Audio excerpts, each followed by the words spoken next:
Now listen to part of a lecture on the topic you just read about. Many people think that if you want to go into business for yourself, it's best to buy a franchise. But recently, a study looked closely at franchises, and some of the findings call that idea into question.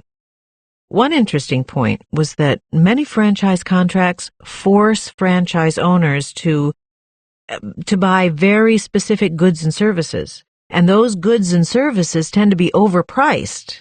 In other words, even though there are equivalent goods and services available on the market that are considerably cheaper, the owners aren't allowed to buy them.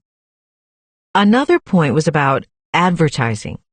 When you buy a franchise, you agree to pay up to 6% of your sum total in sales. That's quite a lot of money.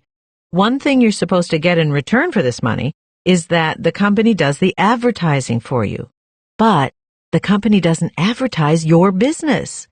What gets advertised is the company's brand, the company's products, which are sold by many other businesses in many other places.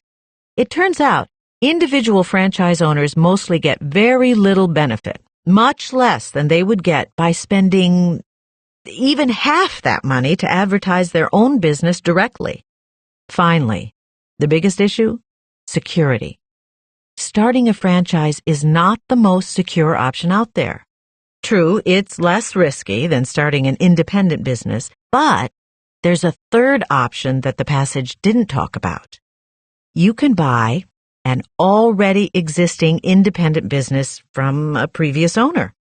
And the study showed that independent businesses bought from previous owners have twice as much chance of success during the first 4 years as franchises.